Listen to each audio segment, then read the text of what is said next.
name is Ashalev. Chapter 10. That summer I lived in a house on the edge of sand dunes. My room was a low-ceiling attic with a window that looked out on the dunes and the beach and the ocean. In the early morning, I could see the sun on the water and the silver foaming of the surf. The sun rose through the morning mist and burned the mist away, and then was golden on the beach and white on the Cape Cod houses a few hundred yards on up the dunes, where dark scrub brush grew in the sandy earth. Gulls wheeled and crawled above the water and the sand, their wings stark white in the sun. I watched the gulls from the window of my room and from the porch of the house, and I painted them over and over again, using watercolors or washes of oils. Painted their soarings into the sun, their wings in the wind, their wide diving circles over the surface of the waves. Often I did not paint at all, but sat on the porch listening and watching, feeling the salt wind on my face, hearing the surf and cries of the gulls. An artist needs time to do nothing but sit around and think and let ideas come to him, Jacob Kahn said to me one afternoon on the porch after I had sat on a chair for hours, gazing at the sunlight on the water and the sand and the houses farther up along the dunes. Gertrude Stein said that once. She was an impossible human being, but she was wise. Now I understand the sunlight in paintings by Hopper. He gazed at the houses along the dunes. Yes, he said, that is Hopper's white sunlight. One day you will understand the sunlight in Monet and Van Gogh and Cezanne. Often in the early mornings, I came out of the house and walked across the dunes to the beach. The dunes were cool then from the night. I wore sandals and shorts and a shirt and had on my tefillin. Those mornings the beach was my synagogue, and the waves and gulls were audience to my prayers. I stood on the beach and felt wind-blown sprays of ocean on my face, and I prayed. And sometimes the words seemed more appropriate to the speech than to the synagogue on my street.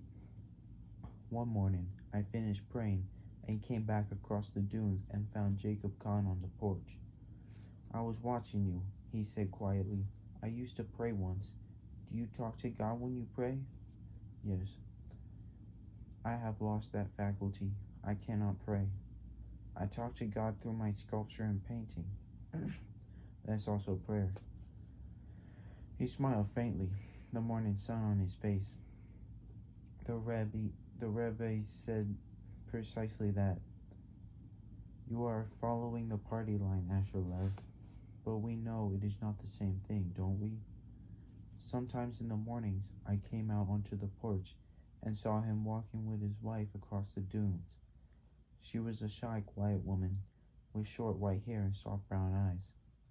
Her name was Tanya, and she spoke English with a heavy Russian accent. She loved to sit on the porch reading books in Russian and French. I would watch them walking together across the dunes. She came to below his shoulders in height, and often he would bend toward her as they talked. I would watch them together and then turn my eyes away and stare out across the waves at the distant joining of water and sky. I would not eat food that was not kosher, so they brought a table and chair and a portable electric stove and refrigerator into my room, and I prepared my own food. Mostly, I ate canned foods and hard-boiled eggs and raw vegetables. On occasion, as I sat at the table eating, I wondered how my father had managed to eat during all his years of travel. After breakfast, Jacob Kahn and I would set up our easels at the edge of the dunes and paint. He taught me how the Impressionists had painted light and what Cezanne had done with color and form. Once a sailboat came close to the shore and was circled by the gulls. Using washes of oils, he showed me how John Marin might have painted that. I had seen Marin's watercolors in museums. Now I began to understand their lines of tension, their fluidity and power, I began to understand, too, though only with difficulty, why and how he painted as he did. The canvas was a two-dimensional field, he said. Any attempt to convert it to an object of three dimensions was an illusion and a falsehood. The only honest way to paint today was either to represent objects that were recognizable and at the same time integral to the two-dimensional nature of the canvas, or to do away with the objects entirely and create paintings of color and texture and form, paintings that translated the volumes and voids in nature into fields of color, paintings in which the solids were flattened and the voids were filled and the planes were organized into what Hans Hofmann called complexes. I watched him paint and began to understand what he meant, but I could not paint that way myself. I needed hands and faces and eyes, though for a while now I had not needed them to be three-dimensional. You are too religious to be an abstract expressionist, he said to me one morning. We are ill at ease in the universe. We are rebellious and individualistic. We welcome accidents in painting. You are emotional and sensual, but you are also rational. That is your Ladover background. It is not in my nature to urge a person to give up his background and culture in order to become a painter. That is because it is not in my nature to be a fool. A man's painting either reflects his culture or is a comment upon it, or it is merely decoration or photography. You do not have to be an abstract expressionist in order to be a great painter. In any event, by the time you reach your 20s and 20s, abstract expressionism may be gone as an important movement in American painting, though I do not think so. I think people will paint this way for 1,000 years. Toward noon, with the sun hot and glaring overhead, we will bring our easels and paints into the house and cross the dunes to the beach. We will swim in the cold ocean water. I learned to swim that summer with the help of Jacob Kahn. He was a powerful swimmer. I would stand on the beach and watch him swimming off in the distance, his arms flashing in the sunlight. He had bronzed quickly in the sun. I had burned. Part of my first week in that house, I spent realizing how fair-skinned I really was. Sometimes, standing on that beach, I would remember the beach along the lake in the Berkshires, where my mother and I had walked years ago. It seemed another world now, just as my street seemed another world, cold and distant from the warmth of dunes and summer sun. I wondered where my mother was and what she was doing. When the wondering edged into pain, I came off the beach into the water and swam beneath the sun and the wheeling gulls. In the afternoons, we went off by ourselves and painted alone. I painted in my room or outside on the porch. He painted in his studio, a huge room that took up most of the interior of the house. It had tall windows and was always filled with light. He was painting large canvases, and they lay stacked against one of the walls. I had helped him stretch those canvases, setting up a platform with horses and plywood, placing the stretchers on top of the plywood, rolling the canvas onto the stretchers, and cutting it and tacking it, fighting wrinkles and dangerous tightness. It had taken us almost a week to stretch those canvases. Now he was filling them with color and form. I painted the dunes and the beach and the vast sweep of ocean beyond. I painted the gulls in the sun and the pale blue arc of the sky. I painted my mother on a lakefront. I painted my father eating an indistinct meal at an indistinct table near a window, overlooking vague gabled buildings and blurred lights. One afternoon, I painted a portrait of myself in my fisherman's cap, and with my long red earlocks, and the tufts of red hair on my cheeks and chin, and my eyes dark but flecked with tiny spots of light. I looked at the portrait and tucked my earlocks behind my ears. In the evenings, Jacob Kahn and I walked along Commercial Street. He looked at me that evening, when I came down after my private supper and said nothing. We drove to a Chrysler museum in his new Buick. Inside one of the rooms, he spent 20 minutes explaining the structure of a huge Picasso to me. Then we came out into the night and walked along Commercial Street. It was crowded with traffic and people. "This is a street I like," he said, "but in 5 years it will be for tourists. Still, it is a good street." He wore dungarees and a light shirt and sandals. People greeted him repeatedly as we went along the street. He took me into some of the galleries. The owners all knew him. He introduced me to everyone who spoke to him.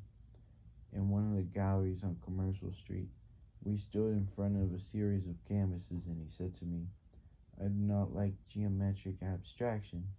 It had no contact with our time, and it is not in touch with what is human in man. Mondrian is a great artist, but he cannot express the feeling that is necessary in a painting if I am to care for it." A man came over to us, tall and tan, with his dark hair and pale blue eyes. They shook hands. The man was an artist. He had a show in a nearby gallery.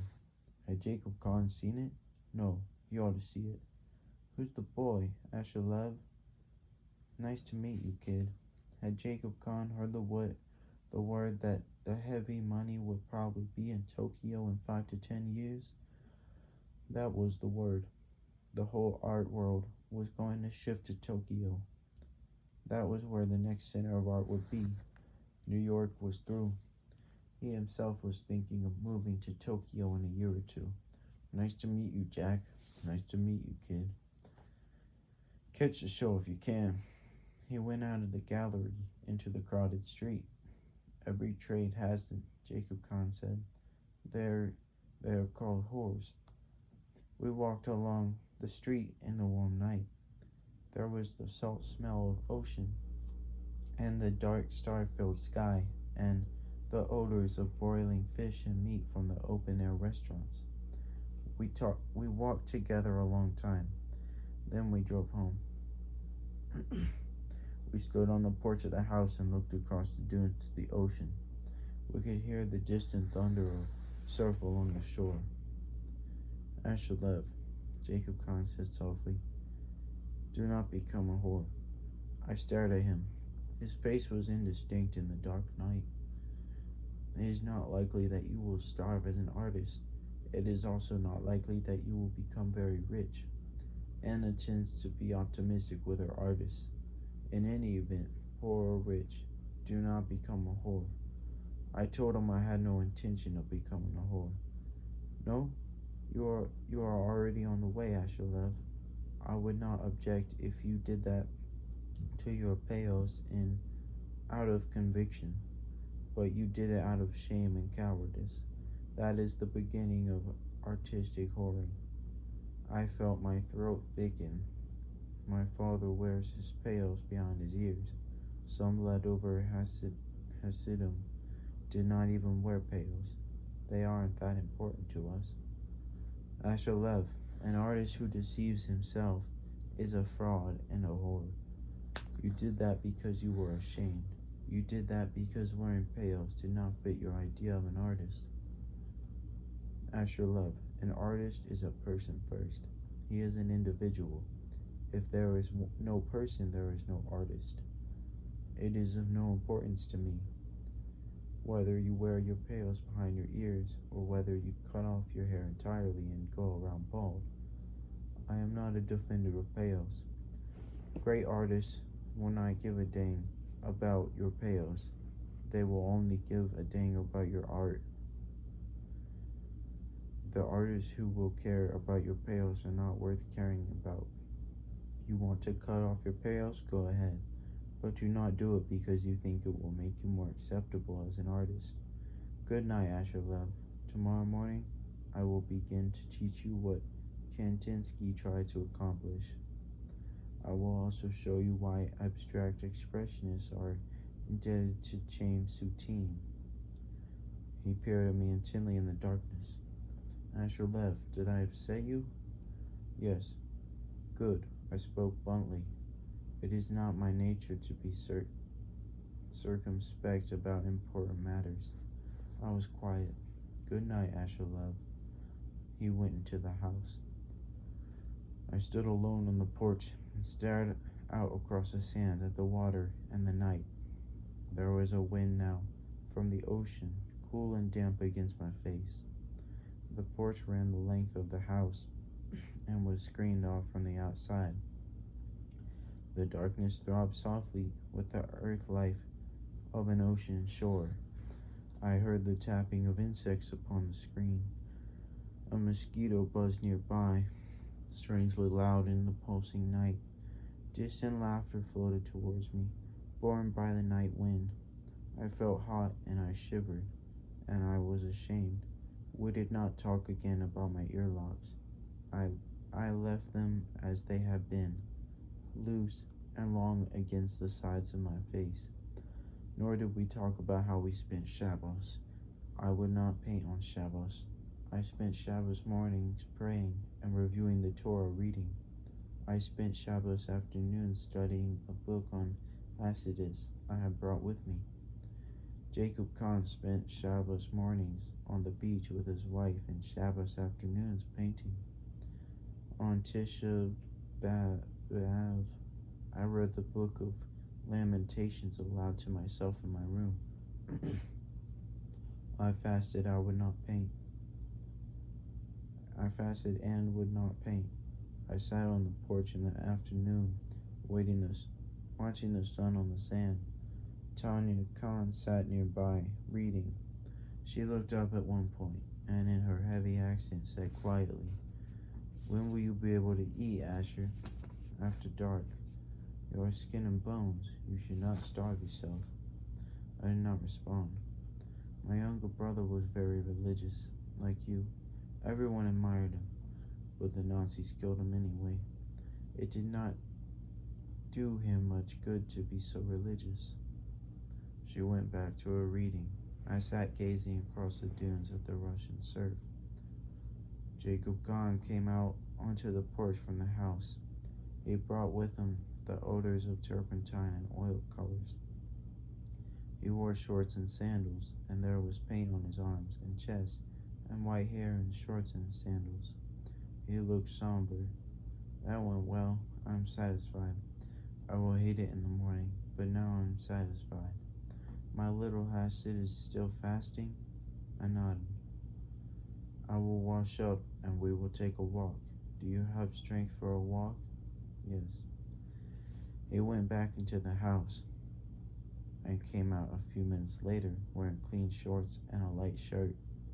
"There is paint on your mustache," his wife said.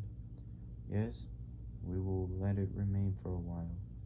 A testament to a day of good work. Come, Asher." We left his wife on the porch reading and started across the dunes. The sand was hot. I felt it shifting and sliding beneath my sandals. I felt it on my feet and between my toes. Along the edge of the beach lay scattered remnants of the night. Beer cans, bits of paper, a prophylactic. Jacob Kahn left his sandals on the beach and walked along the surf, and I walked beside him, keeping my feet out of the water. The sun burned overhead. I felt it burning my face and arms. "You are fasting for the destruction of the temple?" Jacob Kahn said. "Yes, and for the death of the 6 million? I've been thinking of the 6 million, yes. My father used to fast. I could never understand the point to it. I fasted a few times when I was young. But when I came to Paris, I stopped because it meant nothing to me. It meant nothing to me when I lived in Berlin in the 20s and again in Paris in the 30s. I have had long discussions with the Reb about fasting. I have lost the faculty of appreciating such an act of faith." He stopped walking and stared out across the ocean. "Sometimes I think all the water is blood. It is a strange feeling." He was silent. The wind blew through his white hair. I saw the flecks of paint on his face, luminous in the sun. He crouched down along the edge of the surf where the sand was moist but untouched now by the encroaching film of water. His hands gathered sand into a small mound. I watched his fingers begin to work on the moist sand. It pleases me that you have chosen not to abandon things that are meaningful to you. I do not have many things that are meaningful to me, except my doubts and my fears, and my art.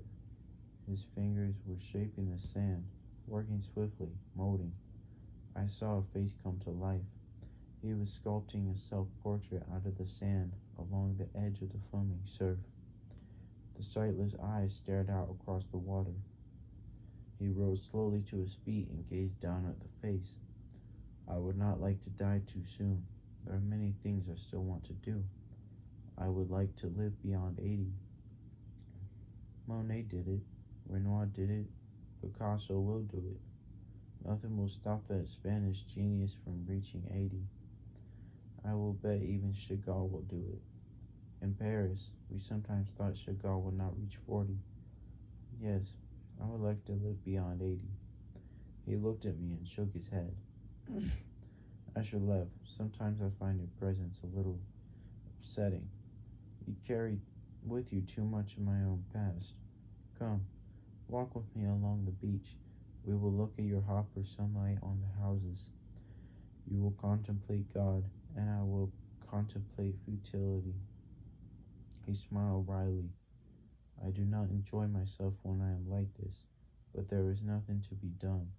It is in my nature to be this way from time to time. We walked along the surf, and then on up across the hot dunes.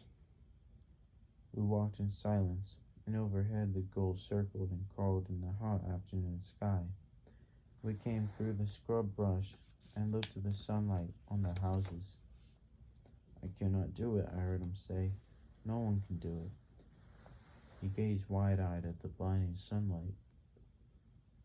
Even Monet could not do it, and he had the greatest eye of all. He turned and stared back down across the dunes at the beach and distant mounds of moist sand that wore his face. My blood offering, he murmured, but it will not help. We walked back to the house. He went to bed early that night, and in the morning he would not rise. He is in a mood, his wife said calmly. Once in a while, he has a mood. She would not let me see him again. Painted alone on the porch of the house, I painted his face in the sand with the surf tearing at it. His wife came out onto the porch and gazed at the painting. Once in a while, he remembers the sculptures he left behind in Paris when we ran from the Nazis. They melted it all down. 10 years of sculpture. She looked at me. You are very good. A good painter and a good person. Be careful. The world is not nice to good people, you understand? She sat down on a chair and opened a book. He would not come out of his room all that day. The next morning, a car pulled up to the house, and a tall brown-haired man stepped out and came toward the porch. Tanya Khan greeted him and introduced us. He looked at the painting I was working on, then looked at me. I knew his name. I had seen his paintings in museums. He went into the house. 4 more painters came over that day, one of them from as far away as Woods Hole. The others were all in Provincetown for the summer. I knew their names. Shortly before the next day, a cab stopped at the house and Anna Schaefer hurried inside. She greeted me briefly and went off with Tanya Khan. They were gone a long time. The cab waited near the house. I stood on the porch watching the gulls. Had there been birds on the trees along my street? Had I ever seen them wheeling and circling? I could not remember. Behind me, a door opened and closed softly. I turned. Are you having a good summer? Anna Schaefer asked. Yes. I'm glad. Will he be all right? Yes, it passes. But it is unpleasant while he has it. He is like a light that is dying. It takes a few days. You are doing good work this summer? I think so. Jacob Kahn reports to me that he is satisfied. Now I must take that cab back to Hyannis and see if there is a flight to New York. Goodbye, Asherlev. Be especially kind to your teacher. He is filled with memories of unpleasant things these days. She went off in the cab. Tanya Khan came onto the porch. He is better. Anna has a way of helping him. She sat down on a chair and opened a book. He has always come out of it. Of course, there is the chance he may not. One learns to live with fear. He came out onto the porch that evening and watched the sky go dark. Then he went inside. Later, as I passed the studio on the way to the room, I saw he had turned on a set of floodlights he was painting, stripped to the waist, a huge canvas tone, and a wash of burnt sienna. He was painting in a frenzy, filling the surface with crimson and black forms. I watched him for a while, then went up to my room. In the morning, we painted together. We did not talk about the past 3 days. When we went down to the beach before noon to swim, I saw him staring at the sand beyond the curving line of surf. The sand was damp and smooth. He went into the water and swam a long time, far away from the shore. Then he came out of the water and stood next to me, dripping, his white hair wild and wet, droplets of water clinging to his mustache. I will make it past 80, he said, if I can keep from thinking too much about the past. That was a good swim for an impossible old man of 73. We walked back together across the dunes to the house. The following week, I received a letter from my mother. She was well. My father was working very hard. She urged me to take care of myself and not to forget that I was a Jew. She sent her good wishes to Jacob Kahn. The letter was postmarked Zurich. The previous letters I have received from her have been postmarked Vienna, Paris, and Bucharest. Often that summer, I lay in my bed trying to sleep and found myself thinking of my parents. I would see them gazing out train windows at misty hills and dark mountains and tiny villages set in green valleys. I would see them on boulevards of great cities, walking together. My father tall and bearded, dressed in his neat dark clothes. My mother short, slight, her eyes warm and alive to the sounds around her. The two of them together, my father's head inclined toward her, listening to her words. I wondered what they talked about during all those days of travel. Russian Jews, the yeshivos my father was bringing to life, their strange son, my father's certainty of the trouble I would one day bring upon them. I would lie awake in the night, seeing them together. And finally I would sleep, and sometimes there would be dreams. One day, in the 3rd week of August, Jacob Kahn took me to Hyannis, and we spent part of the day visiting galleries. 2 days later, we drove to Boston to see a Cubist exhibit. All the way back in the car, Jacob Kahn talked about the exhibit and about the Cubists he had known in Paris before the First World War. We changed the eyes of the world, Asherlev. Picasso and Braque with painting and Jacob Kahn with sculpture. Picasso was frightened. We met and talked, all of us, and thought of this or that idea. Picasso would go back to his studio, and in a few hours, he had it all worked out on a canvas. He is a genius. He can use up a lifetime of ideas of an ordinary good painter in a few weeks. People used to hide their canvases from him. There is something demonic about such a gift, Asherlev. Demonic or divine, I do not know which. Giotto, Michelangelo, Picasso, it will be 300 years before the world assimilates what has happened to art as a result of Picasso and the Cubists. He smiled delightedly. Ah, the stories I can tell. You are an old gossip, his wife said, looking up. She had been sitting beside him on the front seat, reading. Yes, he said, I love gossip. It is one of my more delicious weaknesses. A few days later, he drove me to the Provincetown docks and let me out. I wandered along the waterfront, sketching the boats and gulls, and the boys diving and swimming. I watched them diving and swimming, and I sketched their young bodies in the sunlight. Then I stopped sketching for a while and stood at the end of a long wooden pier and watched them in the water, swimming smoothly with the liquid ease of fish. I envied their freedom. I went from the pier and walked slowly along the streets of the town, narrow, crowded streets filled with cafes and restaurants and souvenir shops. I came into a small aquarium and watched sharks swim about behind thick glass. I sketched the twisting of their bodies and the hideousness of their mouths. People gathered around me, and there were murmurs of awe. Here is my gift, I thought, publicly displayed. I drew without hesitation. I thought I heard someone applaud. I could not be certain. I saw a young boy of about 8 leaning forward, watching. I signed one of the drawings, dated it, tore it from the sketchbook, and gave it to him. His eyes went wide. There was a soft ripple of laughter and approval. I came out into the sunlight and walked the streets. Sometime during the walking, I saw myself in the window of a restaurant and stared indifferently at my face and realized my side curls were behind my ears.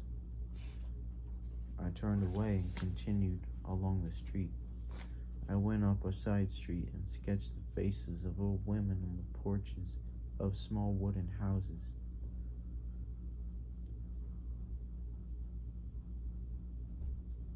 I sketched the faces of old men, wrinkled, leathery faces, the faces of fishermen who knew intimately a kind of universe far from the street where I had grown up.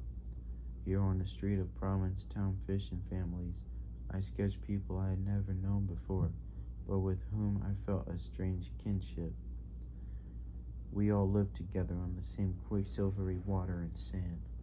I sketched their faces and gave some of the sketches away, and was rewarded with grateful smiles. Later that day, Jacob Kahn picked me up in front of the gallery where we had met the man he had called a whore. He looked in my face. You had a good day? He asked quietly. I showed him the sketches. He glanced through them and nodded. You had a good day, he said. I'm going to be an artist, I said. I'm going to be a great artist.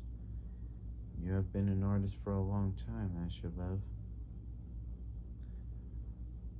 We drove together through the town.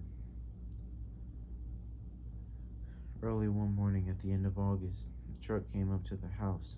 We loaded the paintings of the summer into the back and closed the locked the doors. We stood on the porch and watched the truck drive off.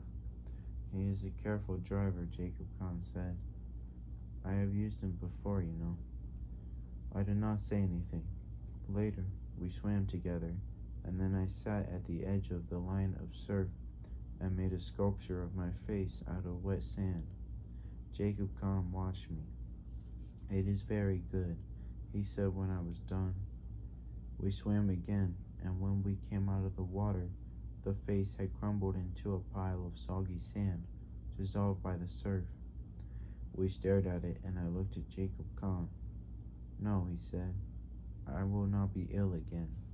I will never make it to 80 if I indulge myself too much with that illness. But I saw that face of sand in my sleep that night, and I woke and I went to the window and stared out at the dunes and thought I heard soft mocking laughter flow toward me from the dark water beyond. 2 days later, we drove back to New York, and my summer of water and sand came to an end.